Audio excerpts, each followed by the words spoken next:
Sekarang kita akan bersama-sama membaca kitab suci dari Yohanes pasal 3, tetap ayat 31 sampai dengan 36. Yohanes pasal 3 ayat 31 sampai dengan 36. Kita membaca sekali lagi. Siapa yang datang dari atas adalah di atas semuanya. Siapa yang berasal dari bumi termasuk pada bumi dan berkata-kata dalam bahasa bumi. Siapa yang datang dari surga adalah atas semuanya. Ia memberi kesaksian tentang apa yang dilihatnya dan yang didengarnya. Tetapi tak seorang pun yang menerima kesaksiannya itu. Semua membaca 33 sampai 36. Siapa yang menerima kesaksiannya itu? Ia mengaku bahwa Allah adalah benar.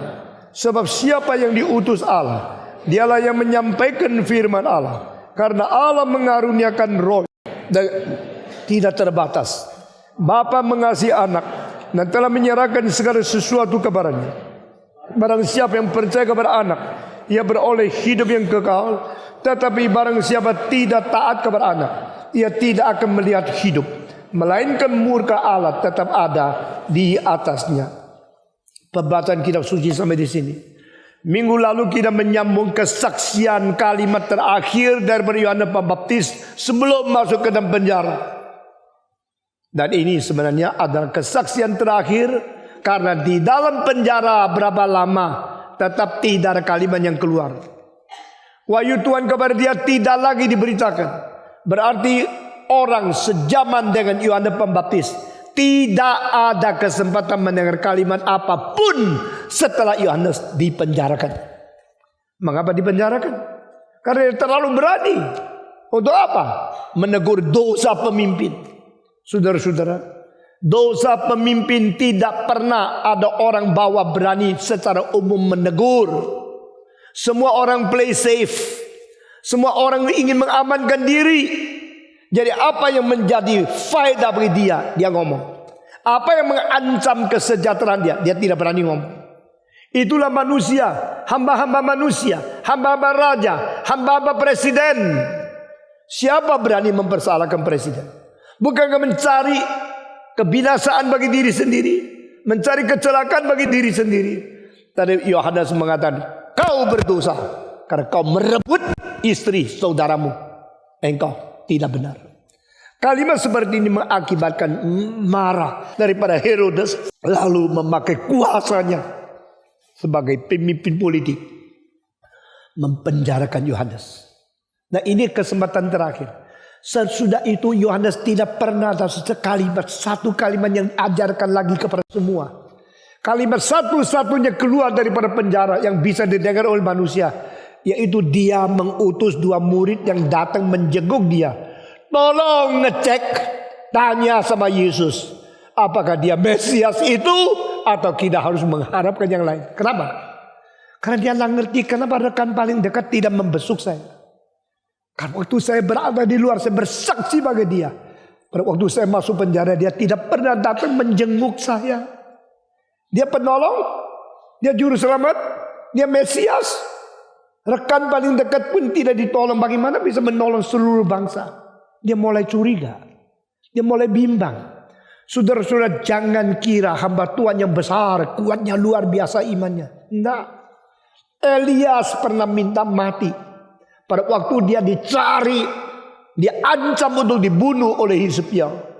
Hamba Tuhan yang paling besar, yang paling dipakai oleh Tuhan. Kalau lemah, lebih lemah dari siapapun. Dia hanya manusia seperti engkau dan saya. Waktu kita ditunjang, disertai oleh Tuhan, kita berani. Tapi waktu Tuhan meninggalkan kita, membiarkan kita, tidak menjenguk kita, dan kita dikejar-kejar oleh politikus, kita diancam untuk dibunuh, kita sendiri akan menjadi lemah. Iman kita akan menjadi lemah. Sebagaimana Elias lemah, Yohanes juga lemah. Dan dia minta tanya Yesus, kamu kah Mesias itu? Yesus bisa saja menjawab, kurang ajar lu ya.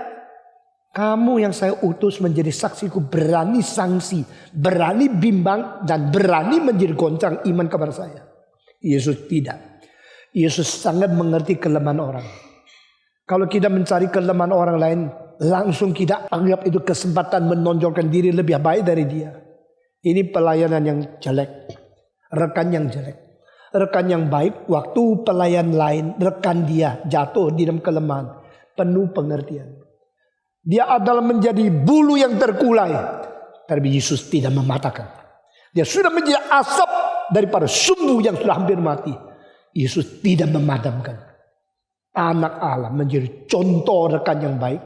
Dari zaman ke zaman, dia menjadi pemimpin yang mengerti. Daripada zaman ke zaman, kelemahan you, saya ngerti. Kebimbangan you, saya mengerti.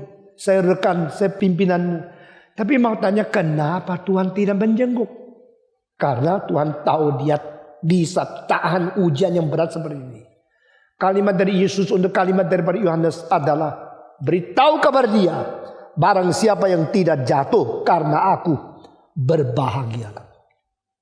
Saudara-saudara, semua ini tercantum. Dan ini mengakhiri riwayat Yohanes yang dipersiapkan Tuhan 30 tahun.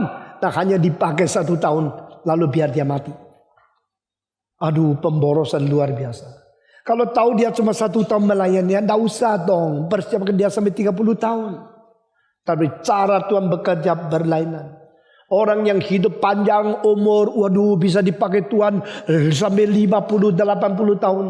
Tetapi tidak ada gunanya. Karena 50 tahun itu untuk hidupkan sendiri, takut mati, terus melarikan diri dari kesulitan. Itu riwayatnya. Tapi orang yang dipakai Tuhan meskipun hanya 1 tahun, tapi dengan sungguh-sungguh berkorban, pengaruhnya untuk ribuan tahun.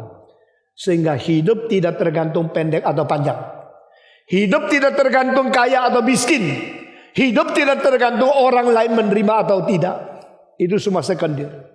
Yang paling penting, di dalam jangka waktu yang pendek, Tuhan penuhi saya tidak, pakai saya tidak, saya setia kepada Tuhan tidak. Selesai itu, peristiwa ini selesai. Yohanes bukan pembaptis, Yohanes Rasul menulis 6 ayat untuk menjadi konklusi. Minggu lalu saya sudah berkata kepada saudara, ini 6 ayat menjadi kunci master. Kunci master itu penting sekali. Kalau engkau punya satu hotel yang 1000 kamar, lalu engkau ada 1000 kunci, satu pintu yang kuncinya hilang, you mau cari yang mana yang cocok, you akan pakai waktu 3 hari 3 malam. Tetapi kalau engkau mempunyai satu kunci master, engkau boleh masuk ke dalam setiap kamar dengan satu kunci. Mengapa reform Injili? Karena kunci master. Saudara di gereja yang tidak mempentingkan doktrin dan tidak mengerti prinsip Alkitab secara total, engkau akan menangani segala sesuatu dengan susah payah sampai capek, sampai engkau mati-matian habis pikiran, tidak ngerti. Tapi kalau engkau mendapatkan kunci master dari doktrin reform Injili, engkau menjadi seorang yang sangat cerdas dan sangat berbijaksana, langsung mengetahui kesalahan di mana. Inilah caranya dan ini sebabnya Tuhan memberkati kita. Saya bersyukur di hadapan Tuhan. Siapa mau datang Tuhan yang pimpin, yang mau pergi silakan. Asal kau tahu itu pimpinan Tuhan. Karena kita tidak takut tidak ada anggota. Kita tidak takut tidak ada uang. Kita takut kita tidak mengerti firman Tuhan. Kunci master kalau dipegang di dalam tanganmu, saudara-saudara, engkau harus tinggalkan sini. Engkau harus pergi ke Korea atau ke Rusia atau ke tempat yang sangat jauh, remote. Engkau tidak usah takut karena engkau membawa kunci master itu pergi. Nah, kunci master di dalam ayat-ayat ini apa? Yaitu qualitative difference, to discern everything. Kalau engkau bisa mengerti qualitative difference dan ini pegang prinsip qualitative difference, engkau langsung menemukan apa salah, doktrin apa menyimpang, orang itu tidak beres di mana, dan kenapa dia tidak kita terima. Kunci master ini yang kita terima di pasal 3 adalah membedakan yang dari surga atau yang dari bumi. 35 tahun yang lalu ada seorang majelis di gereja saya. Dia mengatakan sebenarnya orang itu hanya 2 macam. Wah, saya dengar kaget. Masa cuma 2 macam? Kalau memang macam pria, macam wanita saya tahu. Tapi macam apa yang diberi? Dia bilang di dalam kerajaan Tuhan, engkau lihat semua melayani, semua kelihatan baik-baik, semua bisa nyanyi, semua bisa menjadi kesaksian Tuhan. Tapi jangan lupa cuma 2 macam. Waktu itu saya umur 30 lebih. Waktu dia sudah umur hampir 70. Saya ingin belajar dari orang tua yang bijaksana. Dia mengatakan, dua macam itu adalah orang yang rohani atau orang yang tidak rohani. Cuma kalimat itu. Saya mulai merenungkan. Orang rohani apa sih? Yang rohani. Sama yang tak rohani. Bedanya apa sih? Dari mana taunya? Dia mengatakan, yang melayani berdasarkan pengertian visi Tuhan, dan yang melayani demi memuliakan Tuhan, itu orang rohani. Kedua, yang melayani karena daya tarik manusia dan tujuan untuk menguntungkan diri, itu orang tidak rohani. Wah, saya sangat bersyukur Tuhan. Ini kunci master to discern who of the Lord, who understand the vision from God, and who is serving to glorify God. That is spiritual man. People who are serving for their own profit, for their own reputation, for their own name, for their own fame, and do not understand the vision from God. Only understand the organization and all the human relationship. Bukan orang rohani. Saya dari situ mulai melihat dan mulai berdoa kepada Tuhan. Tuhan berilah rekan-rekan yang sungguh-sungguh mengerti visi. Sungguh-sungguh melayani untuk memuliakan Engkau. Untuk sekitar gerakan ini. Saudara-saudara sekalian. Kunci master untuk bukan mengerti siapa melayani. Kunci master untuk mengerti siapa yang kita ikut. Di sini ayatnya. Yohanes mendadak keluarkan satu kalimat. Yang dari atas. Lebih tinggi dari semua. Jadi atas ini atas apa ya? Atas fisik, atas dunia, atas tingkatan ciptaan, atas apa? Langsung katakan yang dari atas, lebih dari segala sesuatu, lebih tinggi daripada semua. Jadi ini kalimat sebenarnya mau mengatakan apa? In the highest. Ada dua orang berpacaran. Wanita itu pertama kali pacaran. Dan dia gemeter. Kalau bicara cinta sama pria ini bisa dipercaya atau tidak. Lalu dia baru jalan ke taman, duduk di bawah satu pohon. Dua orang lagi ngomong, mendadak si pria mencium si wanita. Dia kaget sekali. Ini ciuman pertama kali. Wah, kalau saya sudah kehilangan ciuman ini, lalu tidak lagi dicintai, saya seumur hidup rugi dong. Lalu dia bilang, engkau apa? Mengapa cium aku? Engkau betul-betul mencintai aku. Pria menjawab, aku janji demi yang di atas itu. Aku akan cinta engkau selama-lamanya. Menikah sama kamu dan tidak menyeleweng. Pertama kali mencium sampai mati, aku mencintai engkau. Dan perempuan ini sudah dapat jaminan, dia lebih tenang sedikit. Demi yang duduk di atas, saya janji sama kamu. Baru ngomong begini ada suara orang tua mengatakan, jangan sembarangan menyebut namaku. Kedua orang lihat di atas, baru tuh seorang tua naik pohon, duduk di situ demi yang di atas. Orang tua ini saya yang di atas. Nah, ini bukan arti dari Yohanes. Yohanes berkata yang dari atas, di lebih tinggi dari apa? Semua. Berarti bukan yang di atas secara fisik. Di atas secara dunia ciptaan. Dan yang lebih tinggi dari semua yang dicipta. Berarti dari mana? Sang pencipta. Nah, di sini Yohanes mau membawa pandangan kita kepada the creator who came to the world. Siapa itu? Yesus Kristus. Bisakah engkau membandingkan Kristus dengan yang lain yang bukan dari tempat maha tinggi? Bisakah engkau membedakan kalimat daripada yang maha tinggi dan kalimat daripada yang tinggi-tinggi separuh? Saudara-saudara, Sokrates tinggi sekali dan Zoroaster tinggi sekali. Ini semua orang tinggi-tinggi dari atas. Tapi atas apa? Atas sini, bukan atas sana. Di sini qualitative difference menunjukkan you harus bisa membedakan Kristus dari tempat yang maha tinggi, lebih tinggi dari semua dibandingkan daripada mereka yang di atas, yang dicipta saja, berada di atas dunia ciptaan, bukan di dalam tempat dunia pencipta. Dengan demikian kunci itu engkau pegang, engkau langsung membedakan.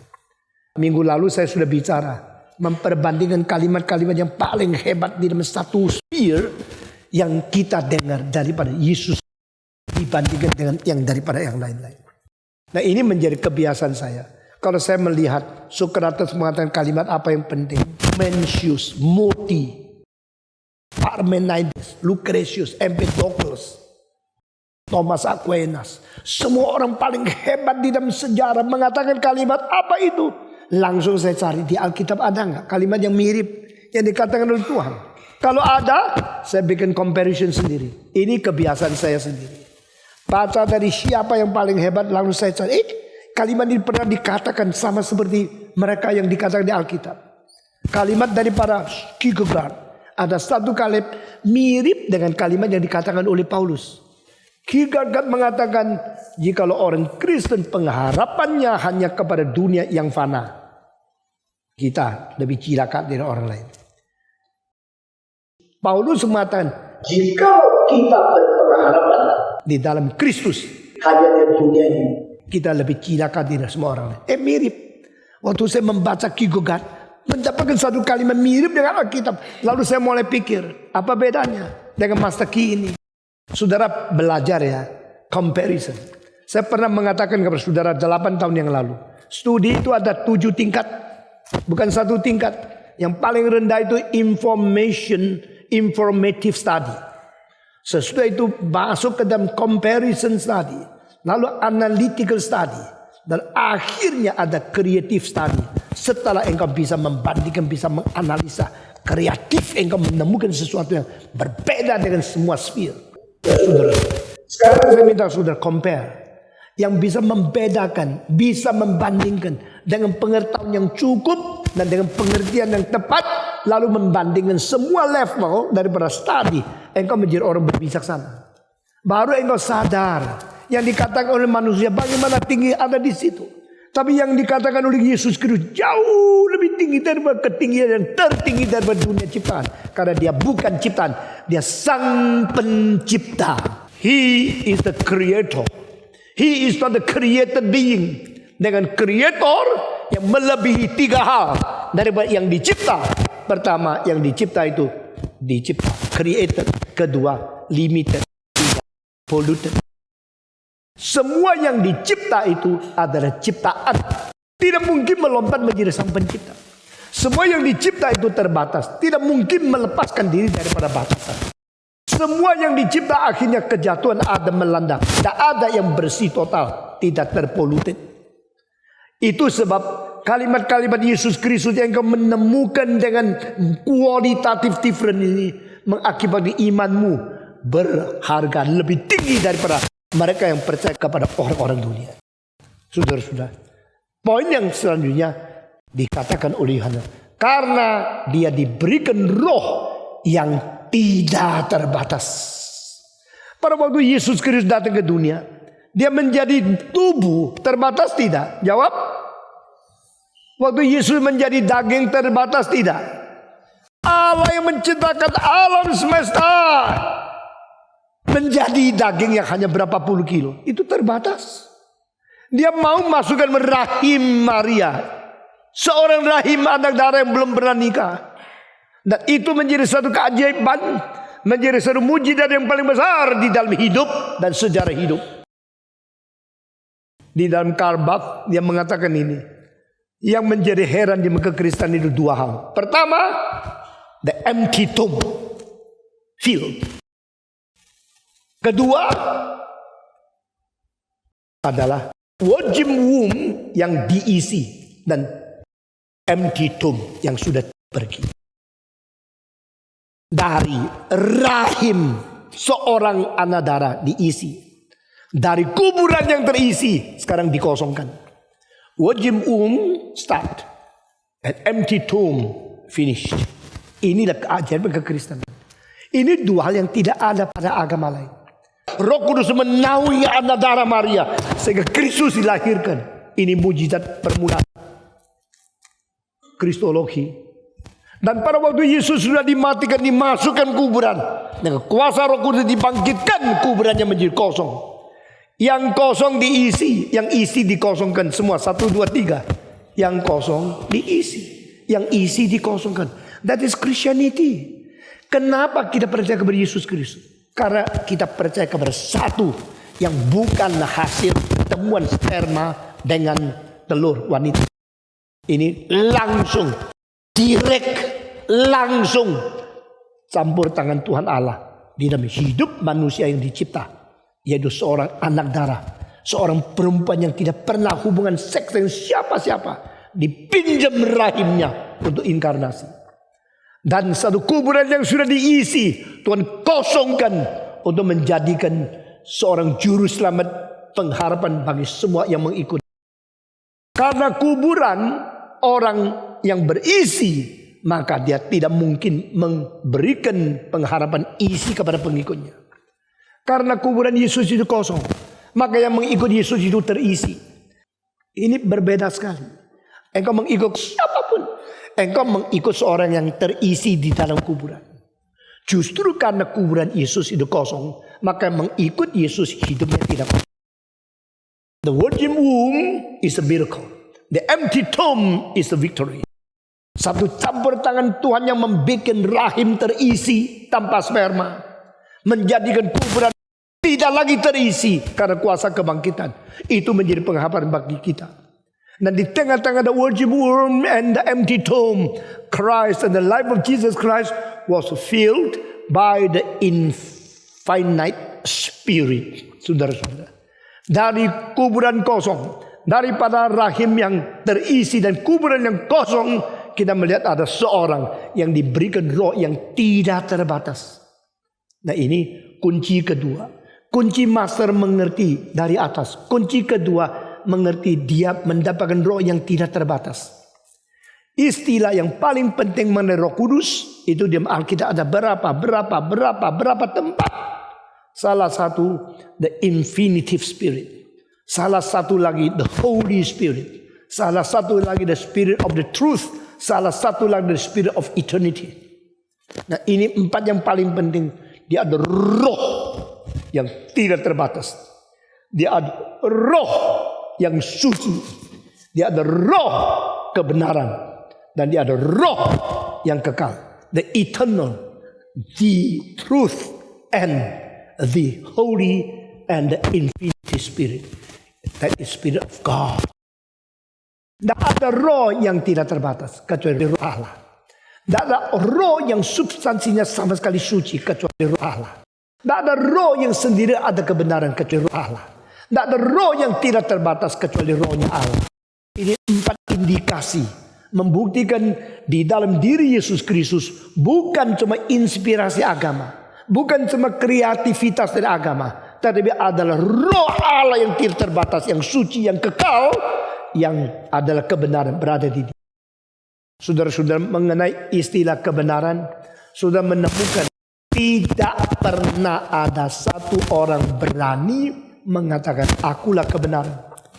Paling banyak aku mencari kebenaran, aku membela kebenaran, aku mendukung kebenaran, aku bersaksi bagi kebenaran. Daripada semua perkataan Sokrates, dari semua filosof, semua budayawan, tak ada satu orang mengatakan akulah kebenaran kecuali siapa? Yesus Kristus. That is the reason you believe in Him. No other people like that. No other people ever say that. No other people is courageous enough or worthy to speak out and proclaim He is the truth kecuali Yesus Kristus. Maka di sini kita melihat Allah yang memberi kebenaran. Dia menurunkan Kristus yang adalah kebenaran. Dan dia mengirim Roh Kudus, roh kebenaran. Jadi Allah itu kebenaran, Allah anak kebenaran, dan Roh Kudus kebenaran. Tiga yang adalah kebenaran itu menjadi tiga pribadi dari Allah Tritunggal.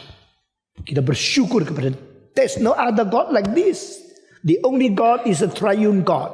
The only God is in three persons. The only God is the Father, Son, and Holy Spirit. Nah, di sini kunci kedua yang kita lihat, karena yang diberikan kepada dia adalah roh yang tidak terbatas. Kalimat ini muncul cuma satu kali di seluruh kitab suci.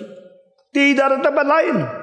The Spirit which had been given to him is the eternal unlimited, infinite spirit. Roh yang diberikan kepada dia adalah roh yang tidak terbatas, roh yang kekal, roh yang infinitif. Ini kedua. Sehingga Yesus Kristus mempunyai satu pelayanan yang di belakangnya ada satu struktur ketidakterbatasan itu untuk memback dia. Dan apa yang dia katakan lain sekali. Pertama kali orang merasakan lainnya perkataan Yesus Kristus adalah pada waktu dia berkhotbah untuk pertama kali di Kapernaum. Setelah dia habis khotbah, orang mempunyai kesan dia tidak sama dengan semua ahli Taurat yang mengajar di rumah sembahyang mereka. Dia berbicara seperti sesuatu kuasa otoritatif. He speaks as an authoritative people and is not similar to their scribes. Dia berbeda dengan semua orang. Mari kita menemukan perbedaan kualitatif daripada percakapan dari Yesus Kristus. Karena yang dari bumi bicara tentang hal-hal bumi, dari surga bicara tentang hal surga. Karena yang diberikan kepada dia ada roh yang tidak terbatas. Ini kedua. Ketiga, di dalam perkataan Yesus Kristus ada qualitative different. Unsur ketiga mengandung hidup. Saudara-saudara, Yohanes pasal 6 ayat 63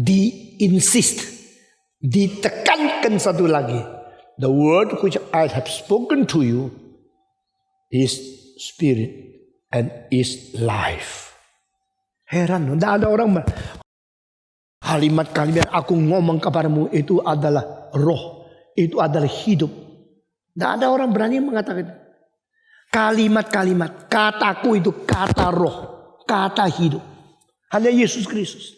Dan di sini katakan yang percaya kepada dia mendapatkan hidup yang kekal, yang tidak taat tidak mengenal hidup. Langsung membedakan dua macam orang lagi. You believe in him, you accept his witness, and you know, and you are zealous, and you understand God is truth. Dia telah menyatakan apa yang dia lihat. Dia telah menyatakan apa yang dia alami. Dia telah mengatakan apa yang dia dengar. Lalu dia bersaksi. Waktu dia bersaksi, tidak ada orang percaya seorang pun. Tetapi bagi mereka yang percaya. Kalau tidak ada orang percaya, mengapa ada tetapi bagi mereka yang percaya?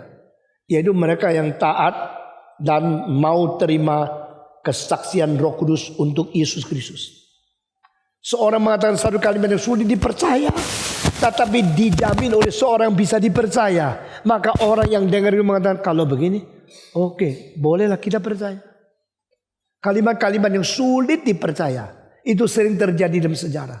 Masa sih? Mosok sih, yang masa sama mosok lebih masa yang mana saya tidak tahu. Pokoknya kalau ada orang mengatakan satu kalimat yang sulit didengar, masa sih, masa mungkin sih, mosok. Engkau bimbang, tidak mau percaya. Tapi ada seorang tua mengatakan, benar loh, you jangan menghina apa yang dia katakan. You menghina hanya karena dia seorang anak kecil. Ia menghina anak karena dia tidak pernah ke luar negeri, atau dia tidak ada pengalaman, atau dia seorang sederhana. Saya kasih tahu sama kamu, kalimat dia itu pasti terjadi. Loh, kalau begini, yang tua ini, yang berwibawa berani bersaksi bagi dia, saya tidak berani lagi sembarang ngomong sama dia. Nah, ini terjadi pada Kristus.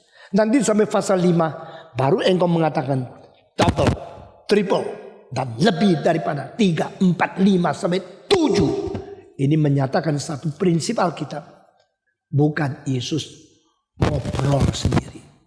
Apa yang dia katakan bukan dia berpidato atas diri sendiri. Yesus mengatakan jikalau aku bersaksi bagi diriku sendiri, maka kesaksianku itu tidak benar dan tidak perlu dipercaya. Wah, kalimat ini penting. Maksudnya apa? Di dalam dalil Alkitab tidak ada saksi tunggal yang dikesahkan. Dengar kalimat ini. No single witness will be legalized by God. Tidak boleh. Maksudnya apa? Kalau ada orang kau berani ngadu dosa dia perjanjian lama, harus ada saksi lebih dari 2 atau 3. Kalau tidak jadi. Nah, di dalam dunia ini ada satu orang yang mutlak tidak sadar kepada kuasa politik, keuangan, militer, dan kuasa apapun. yaitu Yesus Kristus. Karena memang dia lebih tinggi daripada semua raja, semua militer, semua kuasa agama dan semua kuasa kekayaan daripada ekonomi. Buat apa dia sadar sama ini? Dan kesaksian dia bukan tunggal. Maka dia mengatakan, Bapakku bersaksi bagiku. Yohanes pernah bersaksi bagiku. Yang ku kerjakan menjadi saksiku. Dan kitab suci menjadi saksi bagiku. Musa bersaksi bagiku. Engkau yang melihat pekerjaanku, engkau bersaksi bagiku. Jadi dia mengkemukakan 7 kesaksian. Inilah kekristenan. Saksi Injil, saksi 4. Matius, Markus, Lukas, Yohanes. Saksi Yesus 7. Dia membicarakan sendiri. Daripada yang dikatakan, daripada yang disaksikan, dari yang dikerjakan, dari yang kirim dia. Dari Yohanes, daripada kitab suci, dari Musa, dari Taurat. Semua bersaksi bagi dia. Maka Yesus berani mentegakkan kedudukan dia lebih tinggi dari siapapun dengan kunci master yang kita pegang ini. I believe in Jesus. He's from heaven. Highest than everything created. I believe in him. He was given spirit which is infinite. I believe in Jesus because he will contain the life. This what I have spoken to you is spirit, is life. Kata-kata yang kuberitahu kepadamu itu adalah roh dan adalah hidup. Maka di akhir ayat ini mengatakan yang percaya kepada dia mendapatkan hidup yang kekal. Yang tidak taat kepada dia tidak menemukan hidup. Dan dia berada di bawah kemarahan, kemurkaan Tuhan Allah. Saudara tahu tidak di seluruh dunia sekarang cuma 2 macam manusia. Yang satu sedang menikmati hidup kekal Tuhan. Yang satu sedang menunggu kemarahan kekal. Yuk kira biasa ya. Oh ini ke sekolah, itu ke kantor. Ini ke kantor polisi. Ini pergi ke MPR. Ini pergi ke universitas. Semua kelihatan sama. Sebenarnya cuma 2 macam manusia. Yang satu sedang menikmati hidup kekal karena beriman kepada Kristus. Yang satu macam sedang menuju kepada kemarahan Allah yang kekal. Tapi dia tidak sadar. Sambil berdosa, sambil mengharap boleh dihapus dosanya. Dengan apa dihapus dosanya? Ya tidak tahu. Pokoknya kalau Tuhan mau murah kepada saya. Tuhan tidak murah loh, kadang-kadang mahal loh. Tuhan tidak mengampuni, kadang-kadang dia pasti akan menghakimi orang berdosa. Jadi engkau di bawah hidup kekal atau di bawah kemurkaan Tuhan Allah. Engkau di dalam keselamatan atau di luar keselamatan Yesus Kristus. Yohanes, Rasul ini sudah umur 90 lebih waktu menulis bagian ini.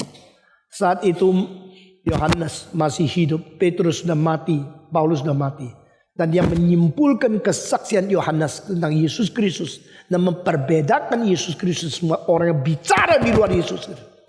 By this you know who is from God, above, higher than all things, the highest. Karena Tuhan mengirim dia dan memberikan kepada dia roh yang tidak terbatas. Dan tempat yang tinggi.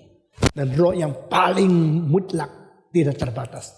Dan yang hidup kekal yang di dalam perkataannya. Dia menjadi saksi surga. Dan dari ini kita mendapatkan iman yang sejati.